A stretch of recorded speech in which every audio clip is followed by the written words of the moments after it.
Muchas gracias de verdad por esta invitación. Agradezco a la Plataforma Colombiana de Derechos Humanos, Democracia y Desarrollo por invitarnos, tomarnos en cuenta para este conversatorio, saludar a las personas participantes de FECODE, de la Red de Educación a Adultos Mayores, y a mi colega Ana María Díaz, que está aquí con nosotros también. Quisiera muy brevemente enfocarme en tres aspectos. Uno, como punto de partida, las referencias al derecho a educación en el marco del derecho internacional de los derechos humanos, simplemente para dar un contexto más formal de esto. En segundo lugar, quisiera detenerme brevemente en algunas preocupaciones que tanto la oficina como el Comité de Derechos Económicos, Sociales y Culturales han realizado a lo largo de los últimos años en relación con el derecho a la educación. Esto, como digo, en los últimos años, aún antes de la pandemia, y finalmente algunas notas sobre el impacto que ha tenido la pandemia del COVID-19 en el derecho a la educación en Colombia.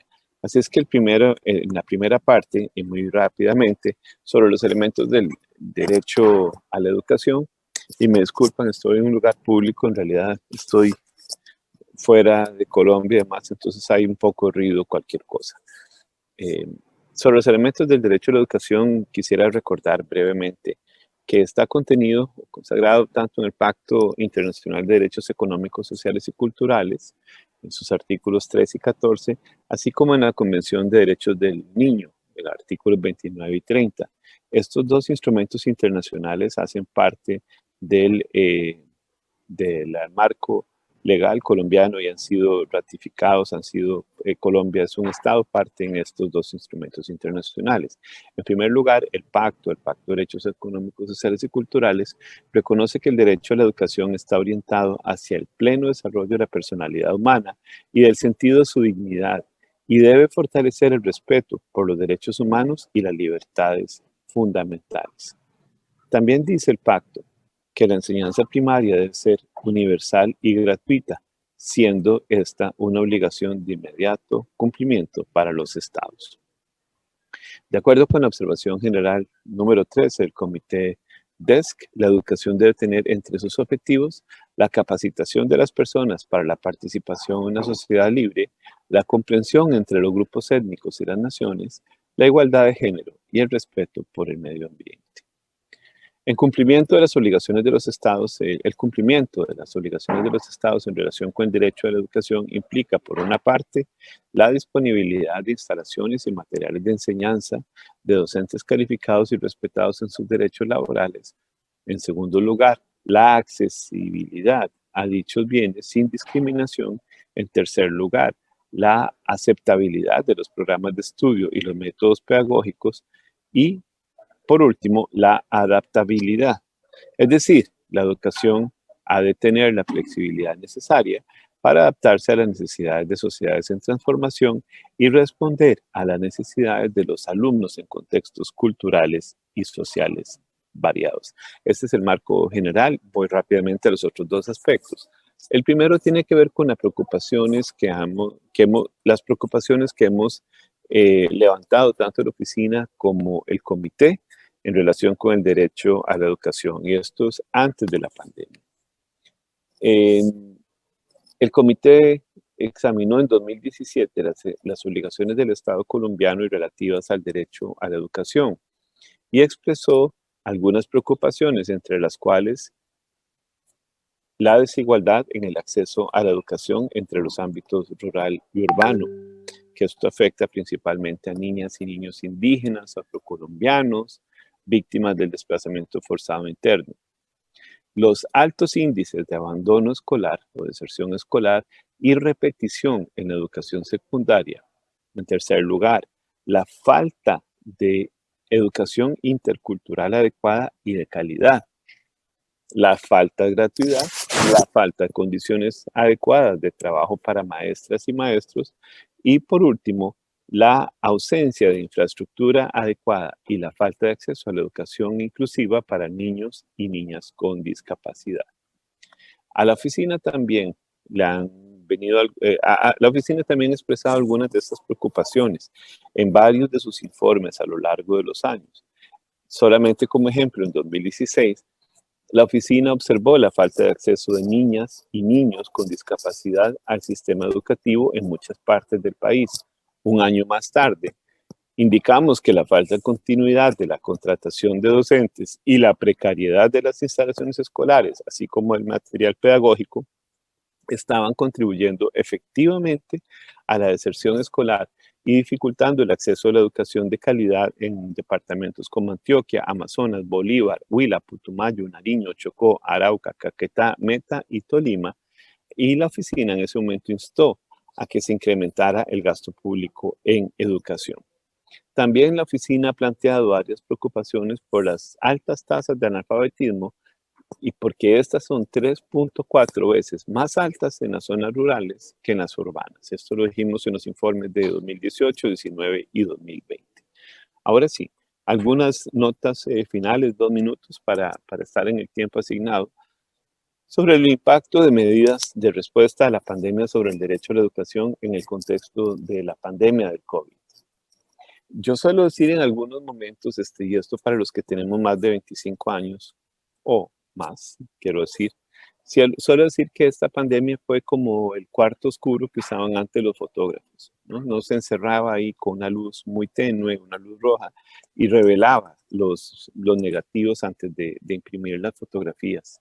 Y esto fue lo que hizo un poco la pandemia, hacer evidente, revelar todas esas cosas que sabíamos que estaban ahí, que acabo de mencionar, y fue hacer tan evidente y tan difícil de ocultar los desafíos estructurales o los retos estructurales e históricos y revelar lo que hemos hablado durante mucho tiempo, las dimensiones de la inequidad. Pero ahí fue muy fácil ver cómo se comporta la pandemia, cómo se comporta el acceso a la educación entre quienes tienen más, quienes tienen menos, quienes están más aislados, quienes tienen conectividad y los que no, los que tienen que sobrevivir día a día y que tienen que sortear diferentes desafíos tecnológicos, económicos, laborales, etcétera, para poder desarrollar su derecho a la educación. En el informe del año pasado, que se presentó hace apenas unas semanas, la oficina, la alta comisionada, en realidad, expresó que el aislamiento preventivo decretado para enfrentar la crisis sanitaria tuvo un impacto en los derechos al trabajo, en un nivel de vida adecuado y en la educación, por lo menos. La emergencia sanitaria afectó de manera particular a las poblaciones que ya se encontraban en condiciones de vulnerabilidad, como las mujeres y la población rural, afrodescendiente e indígena, agudizando así las desigualdades sociales. La pandemia afectó la asistencia de las niñas y los niños a las escuelas y el acceso a la educación a través de medios virtuales se vio obstaculizado porque en las zonas rurales el 71.8% de los hogares no cuentan con conexión a Internet, según ha documentado el DANE, no es la oficina. Y esto ha hecho que se hayan visto particularmente afectados los niños y niñas indígenas y afrodescendientes en esas zonas, en el país profundo. Esta situación aumentó la exposición de niños y niñas a la violencia y hemos visto indicadores preocupantes como aumento o persistencia del reclutamiento forzado, por ejemplo. También hay un documento de Naciones Unidas que se llama Análisis de Impacto Socioeconómico en la Crisis del COVID-19, que señaló que uno de los derechos más afectados por esta crisis es el derecho a la educación, precisamente. Como ejemplo, dice que esta situación podría revertir los logros alcanzados durante la última década en disminución de la deserción escolar en todos los niveles educativos. UNICEF en particular puso de presente que los cierres prolongados de escuelas interrumpen además otros servicios fundamentales como la alimentación escolar y el acompañamiento socioemocional. También elevan los niveles de estrés y ansiedad en niños y niñas debido a la falta de interacciones entre pares y la alteración de las rutinas. Finalmente, quiero hacer una mención a algunas recomendaciones o algunas observaciones que ha hecho la relatora especial sobre el derecho a la educación, que analizó las implicaciones de la crisis de la pandemia sobre el derecho a la educación en diferentes partes del mundo y en su informe emitió estas recomendaciones para enfrentarlas. Y con esto cierro para no pasarme más. En primer lugar, Pide reconocer el auténtico valor de los docentes y los demás trabajadores de la educación. Y cito en comillas, las escuelas y la comunidad educativa han actuado como un espacio esencial de solidaridad durante la crisis, cierro comillas. En segundo lugar, recomienda llevar a cabo una evaluación de las repercusiones del cierre de instituciones educativas en los diferentes grupos de población, teniendo en cuenta la intersectorialidad de la discriminación. Interseccionalidad, perdón, de la discriminación. En tercer lugar, establecer sistemas para supervisar y vigilar las tasas de deserción escolar en todos los niveles. Finalmente, dos recomendaciones más. Pide la relatora el despliegue del aprendizaje a distancia en línea junto con la radio y la televisión se debe considerar solo como una solución temporal para hacer frente a una crisis.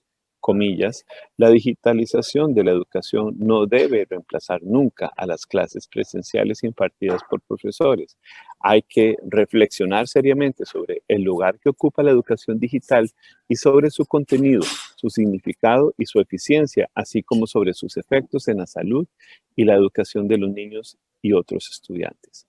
Y finalmente pide establecer buenas relaciones y una confianza mutua entre gobiernos, docentes y familias y comunidades.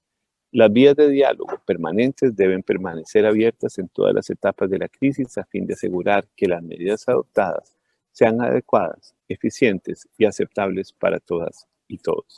Con esto dejaría nuestra introducción. Muchísimas gracias nuevamente por esta invitación y que tengan un feliz resto de jornada, muy productivo.